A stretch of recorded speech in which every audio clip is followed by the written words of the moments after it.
Assalamu alaikum wa rahmatullahi wa barakatuh. Right, today's story is about the jinn. Now, it's a true story, it's a reality, it's based on reality, and it's the events, the places are all in present times, and so it's a true story. So if you're squeamish or you get scared from these stories, then I would suggest that you go to my channel, go and watch any other videos, because it is quite scary a little bit. The story is based in Kuwait. Now, this is a story about a man who was quite a wealthy person who went and built this extortionate and this beautiful house in Kuwait, and it is it's known as the Blue House of Alsalmiyah. Loads of people from Kuwait would know this story. Essentially what it was, this man who built this grand house, Allah did not bless him with kids for a very long time, and when he did have his firstborn, he was a boy who he loved and adored so much. Brilliant so far. Now, he went and gave his total dedication to this boy. He went and nurtured every single characteristic, mannerism. He taught him well, he educated him well, took him to the best schools, gave him the best of the best treatments. When this boy grew up, he was, most countries sort of send their students abroad to get a higher degree than the ones that they would have attained in their national or in their country. And so in Kuwait, they had this program where they'll send you over to America or UK or whatever university is to go and attain your higher degree or higher education from there. Now, the father pushed his son to go and pursue his further education abroad in America. The son, being quite an obedient son, he said to his father, "Now, I'd rather stay with you because you're the only one here. I'll be able to look after you, mum, and also I can take on the business. I can be more useful here than I am over there." But then the father, knowing the value of education, he knows the importance of having a good solid background. That was very important to him. So a lot of back and throws between the father, the son. Eventually he agreed. Now, the son had gone off to America, sorted himself out. In the meantime, the father just continued doing everything he can to fulfill a dream of his, which is to see his son be better off. And so he started bringing in the laborers and the constructors in there to sort of start redividing and reconfiguring the house so that when my son comes over, this will be his suite, this will be the place for his kids, this is going to be the study for them, we'll have this corner or even a flat outside somewhere, but just give them this entire house. Now, this villa was the talk of everybody. Everybody knew about it. For one, it was the best architectural marvel. We're talking 1965. So it was the best of the best that architects can design. I mean, look at the picture now. You'd think it looks crap, but really it was just a piece of art in a place where you had your conventional just square buildings, right? So the father did everything he can to make sure that he gives this legacy to his son.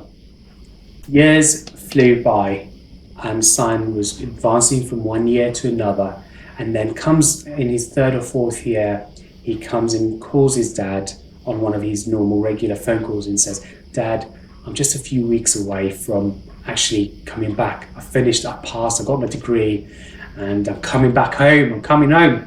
So the father, being all excited, he started preparing everything for his son. And then he was given a certain date when he's going to return back to Kuwait. But then the problem was that day came, but there was no phone call. Then he said maybe the following day, day after.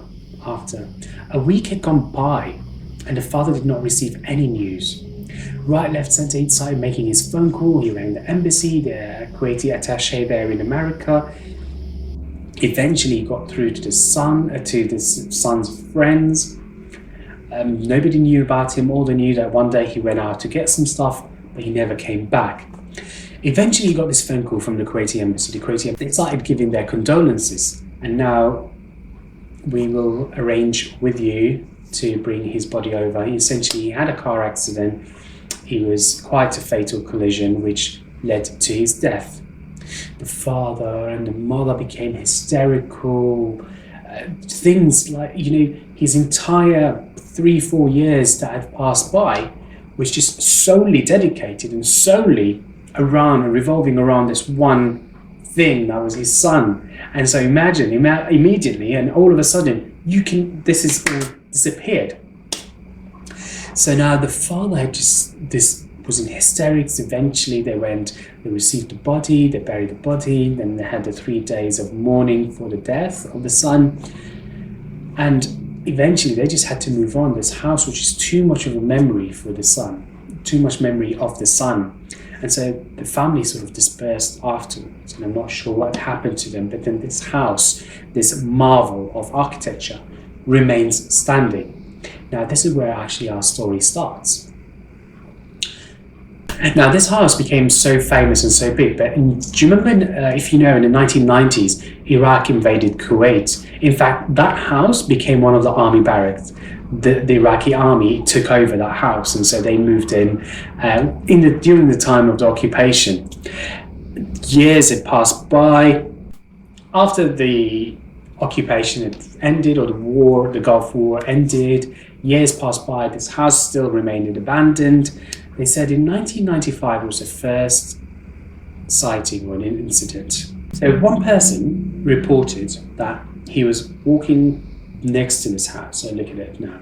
So imagine he was walking past it, and then he can just see, he heard some voices of a scream of a lady. He turned up and he looked up, and then there, sure he can, from the window, he can see a silhouette of a woman there. And that woman just started looking in his direction. And he said, "Are you okay? Are you fine?" Because he didn't know much about this house, what's happened to it. But then he looked at that, and then the lady just waved at him. And then he said, "Are you okay?" And then just in a blink of an eye, she just disappeared. And obviously he just passed on that story. Another incident back in the 90s as well was reported by a few kids who were around that area, and they started playing football, and then one of them kicked the ball over the fence into that house. Again, the house wasn't known as a haunted house that much yet. However, so the kids, being kids, one of them just jumped over the fence into the house.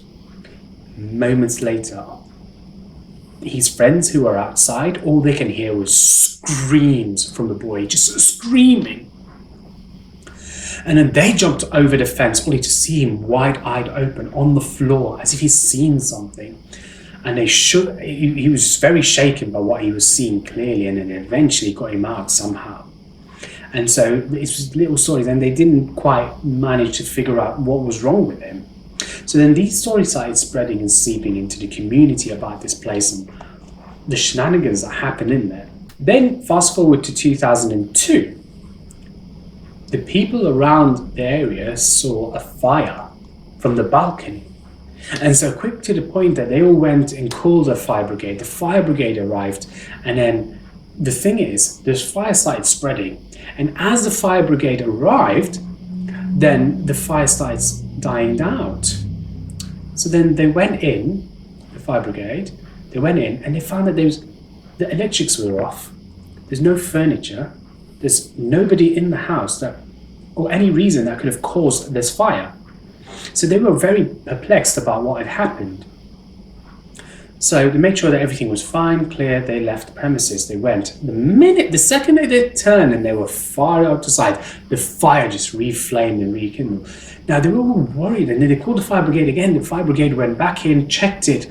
Again, the fire just died down in the presence of the fire brigade, with constant voices that people can hear from this house. The people started getting worried, and so they went in and brought a sheikh. A sheikh is a learned scholar and so they brought this man in to go in there and read Quran constantly in there, to sort of to ease the fear that people had, but B, also just to see if there was anything that they will leave this house.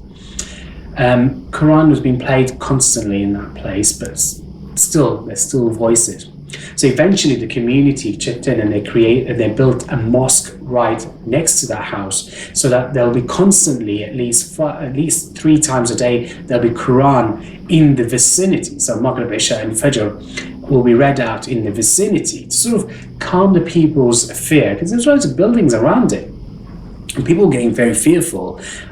House prices were dropping down because of that. And eventually, even then, with the building of a mosque and the sound of the adhan, the sound of the Quran being read, it's still, the voices continue. People hear voices, people reporting different incidences. Now,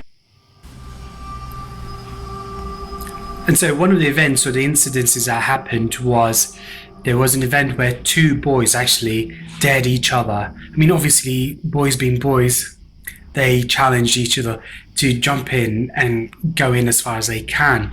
And those 2 boys reported that one day when they jumped, the day that they dared each other, they jumped over the fence and they went in there.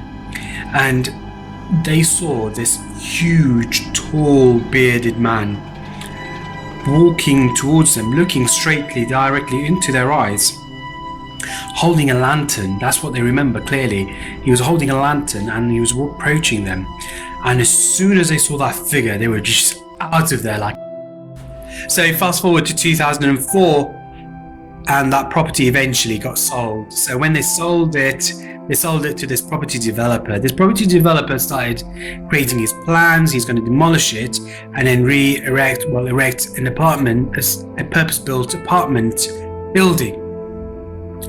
And it was just the weirdest chain of events that happened. I mean, obviously it's all internal, it didn't come out, but what could have taken them a couple of years at most took them 6, 7, 8 years just to even get there. And eventually, when they demolished it, they just could not erect something in its place. And the thing is, remember, this is in the most strategic place in Kuwait. You're on the main road. It's a very lively. It's like one of those vein roads that goes through important parts of Kuwait. Now the thing is, they tried to do whatever they can, they couldn't. Eventually, the plot of land being in such a strategic place was in demand. People wanted it. Not everybody had reached or heard of the story or where it is. And at the moment, you're looking at a flat plot of land as far as people are concerned. So a hotel, a large international hotel chain bought that land and have literally in 2015 actually accepted their first guest into the hotel. It took a long while till it reached there, but the story still lives on.